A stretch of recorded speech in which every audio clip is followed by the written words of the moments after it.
It's August in Northern Virginia, hot and humid. I still haven't showered from my morning trail run. I'm wearing my stay-at-home mom uniform, oversized Marine Corps sweats, shirt, Crocs flip-flops, ponytail.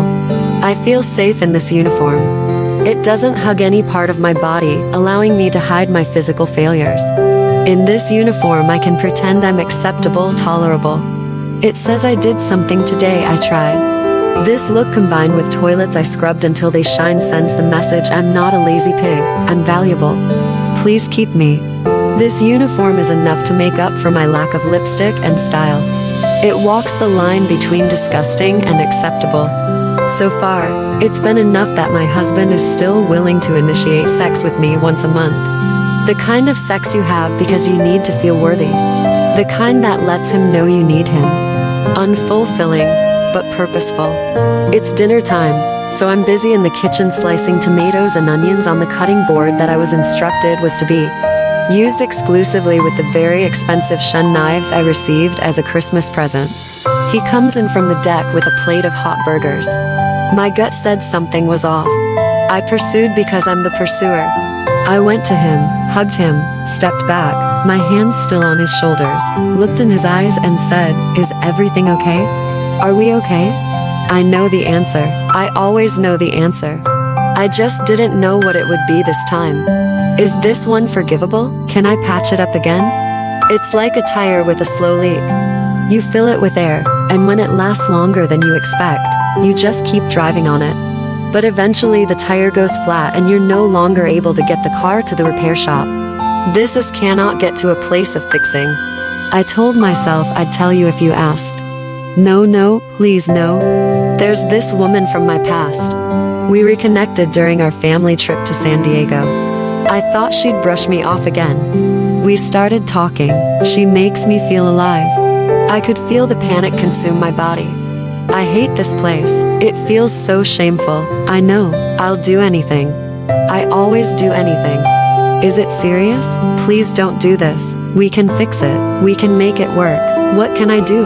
How can I make it better? Please let me make it better. I beg. I have no pride. I know this about me. He also knows this about me. This is who I am at my core, a desperate woman. A burden. I'm ashamed, scared, embarrassed, angry that I let this happen. This is my doing. I created this. I could be better, but I'm not. I'm a loser, posing as a winner. Our marriage was built on fear, and then thrived on it for 20 years. When he proposed, he knew this would guarantee his dying mother's last wish to experience being a grandmother in her lifetime. He could avoid his fear of disappointing the woman he'd christened a Saint Flawless. And when I accepted his proposal, our binding contract assured me that I would not give away another baby. As I'd done 6 years earlier, this one would become mine. I'd create the family I'd dreamed about for nearly 15 years. When my dad left me, my mom, our family without a word. Marrying a Marine would bring an exciting, nomadic life wrapped in a tightly confined package of government-backed security. Now, nearly 2 decades later, I've worn my marriage and family as a medal around my neck, hefty and shiny. I tuck it in my shirt, because it's not nice to flaunt your wins. But whenever the opportunity presents, I quickly, often self-righteously, pull out that medal and let it shine. But I know the truth about my medal.